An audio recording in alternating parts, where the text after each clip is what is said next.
سبقت من ربک لکان لزاما واجل مسمی،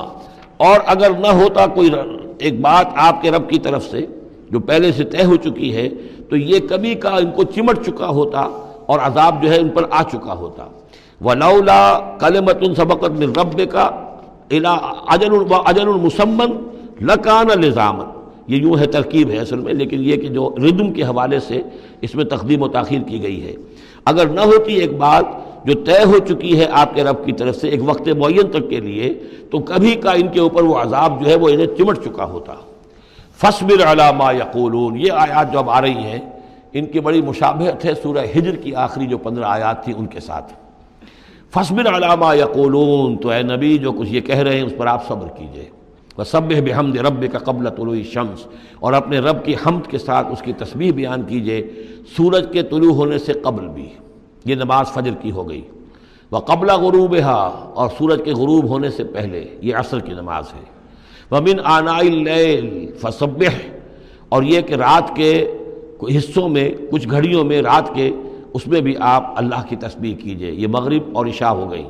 واطراف النہار، اور نہار کے دونوں سروں پر یا دونوں اطراف میں، یہ ہے سورج کے ڈھلنے کے ادھر ظہر ہے، اور ایک اور نماز بھی ہے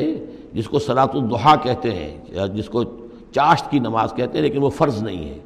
جتنی یہ نصف النہار سے ڈھل کر یعنی شام کی طرف جتنی دور پہ ہے فاصلے پر ظہر، اتنی ہی نصف النہار سے قبل وہ چاشت کی نماز ہے، لیکن یہ کہ وہ فرض نہیں ہے۔ نمازیں اصل میں 8 ہیں، 3 نمازوں کو فرض نہیں رکھا گیا، 5 کو فرض کیا گیا۔ نمازیں 8 ہیں اور وہ بڑی ایونلی ڈسٹریبیوٹڈ ہیں، یوں سمجھیے کہ ہر گھڑی میں تقریباً 3 گھنٹے کے وقفے سے ایک نماز ہے، لیکن اللہ تعالیٰ کی حکمت یہ ہوئی کہ ان میں سے 3 نمازوں کو اس نے اس طریقے سے نفلی کر دیا ہے تاکہ ایک وقفہ مل جائے طویل، ظہر یعنی فجر سے ظہر تک، کہ اس میں پھر کوئی بریک نہ ہو، اور جو لوگ اپنی معاش کی جد و جہد کے اندر لگے رہتے ہیں وہ اپنی معاش کی جد و جہد کو ان انٹرپٹڈ جو ہے پرسو کر سکیں۔ لعلک ترضی، اگر تم یہ کرو گے تو تم خود راضی ہو جاؤ گے، اللہ تعالیٰ تمہیں راضی کر دے گا۔ ولا تمدن عینیک الی ما متعنا بہ ازواجا منہم، جو کہ تو یہی الفاظ سورہ ہجر میں آئے تھے، اور آپ کی آنکھیں آپ کی نگاہیں نہ اٹھیں ان چیزوں کی طرف جو ہم نے ان لوگوں کو دی ہوئی ہیں دنیا کے متاع میں سے، ساز و سامان، اس کی چمک دمک۔ اے نبی آپ کی نگاہ بھی ادھر نہ اٹھے، مبادا کسی کو گمان ہو کہ محمد کی نگاہوں میں بھی انہی چیزوں کی وقت ہے اور قدر ہے۔ ولا تمدن عینیک الی ما متعنا بہ ازواجا منہم زہرۃ الحیات الدنیا، یہ سب دنیا کی زندگی کی چمک دمک ہے، اس کی کوئی حقیقت نہیں ہے۔ آپ تو حقیقت کے آشنا ہیں، آپ کو معلوم ہونا چاہیے کہ یہ سب نے، جیسا کہ ہم سورہ کہف میں پڑھ آئے ہیں،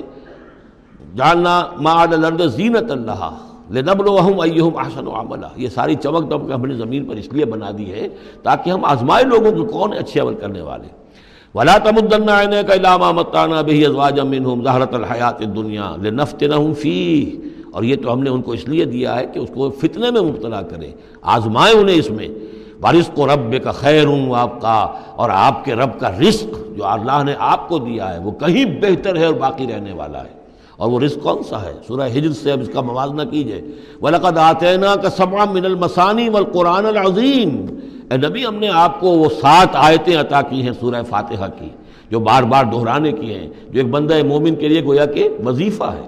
کتنی مرتبہ جو ہے ایک نمازی کتنی مرتبہ سورہ فاتحہ پڑھ رہا ہے، تو ہم نے سبع من المثانی والقرآن العظیم آپ کو دیا ہے۔ یہ جو روحانی غذا ہم نے آپ کو دی ہے یہ کہیں زیادہ قیمتی ہے، کہیں زیادہ عمدہ ہے، کہیں زیادہ باقی رہنے والی ہے۔ وَأَمُرْ أَهْلَكَ بِالصَّلَاةِ وَاصْطَبِرْ عَلَيْهَا، اپنے گھر والوں کو بھی حکم دیجئے نماز کا اور خود بھی اس کے اوپر جم جائیے،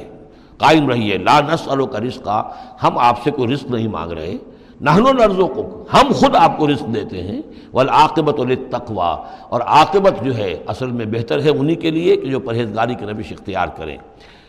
وقالوا لولا یاتینا بآیۃ من ربہ، اور وہ کہتے ہیں ان کے پاس تو ایک ہی مرغی کی ایک ہی ٹانگ ہے، کہ وہ کہتے ہیں کیوں نہیں ان کے پاس آئی کوئی نشانی، کوئی حصی معجزہ ان کے رب کی طرف سے۔ اولم تاتہم بینۃ ما فی الصحف الاولی، کیا ان کے پاس آ نہیں چکی ہے وہ روشن نشانیاں کہ جو پچھلی صحیفوں میں تھیں؟ پچھلے صحیفوں کی تعلیمات بھی اس قرآن میں آ گئیں، پچھلی صحیفوں کے اندر جو پیشن گوئیاں تھیں ان کا مصداق بن کر یہ قرآن آ گیا، تو کیا یہ نشانی ان کے لیے کافی نہیں ہے؟ صحف اولا، اس سے پہلے جو صحیفے ہم نے بھیجے تھے ان کے اندر جو پیشن گوئیاں تھیں ان کا مصداق سامنے آ گیا، اور یہ کہ اس کی جو واضح تعلیمات تھیں وہ پھر اس کتاب میں ہم نے اتار دی ہیں، تو کیا ان کی ہدایت کے لیے کافی نہیں ہے؟ وَلَوْ أَنَّا أَهْلَكْنَاهُمْ بِعَذَابٍ مِّن قَبْلِهِ، اور اگر ہم نے اس قرآن کو نازل کرنے سے پہلے ہی ان پر کوئی عذاب بھیج دیا ہوتا، لَقَالُوا، تو یہ لازماً کہتے رَبَّنَا لَوْلَا أَرْسَلْتَ إِلَيْنَا رَسُولًا، پروردگار تو نے ہماری طرف رسول کیوں نہیں بھیجا؟ یہ ہم سورہ بنی اسرائیل میں پڑھ آئے ہیں، وَمَا كُنَّا مُعَذِّبِينَ حَتَّىٰ نَبْعَثَ رَسُولًا، ہم نہیں وہ عذاب ہلاکت بھیجتے کسی قوم کے اوپر، کبھی نہیں ہم نے بھیجا جب تک کہ پہلے ایک رسول کی بعثت نہ ہو جائے، اور رسول جو ہے حق کو واضح طور پر بیان نہ کر دے، حق کا احقاق اور باطل کا ابطال، اس کو کما حقو جو ہے یہ دونوں کام کر دے، پھر بھی قوم اڑی رہے کفر پر، شرک پر، گمراہی پر، تو پھر وہ مستحق ہوتی ہے کہ عذاب ہلاکت ہو، عذاب استحصال ہو، نسیہ منسیہ کر دی جائے۔ اور اگر ہم نے ان پر بھیج دیا ہوتا عذاب، ہلاک کر دیتے ہم ان کو عذاب کے ذریعے سے اس کتاب کے نازل ہونے سے قبل، لقالو، تو یہ کہتے ربنا لولا ارسلت الینا رسولا، پروردگار تو نے ہماری طرف رسول کیوں نہ مبعوث فرمایا، فنتبع آیاتک، تو ہم تو تیری آیات کی پیروی کرتے، من قبل ان نذل ونخزى، اس سے پہلے کہ ہمیں یہ رسوائی اور یہ ذلت جو ہے اس کا سامنا ہوتا۔ قل کل متربص، کہہ دیجئے ہر ایک انتظار میں ہے، راہ دیکھ رہا ہے، فتربصوا، تو تم بھی انتظار کرو، فستعلمون، تو ان قریب تمہیں معلوم ہو جائے گا، من اصحاب الصراط السوی، کون ہے وہ کہ جو سیدھی راہ پر چلنے والے ہیں، ومن اہتدی، کون ہے وہ کہ جو ہدایت یافتہ ہے۔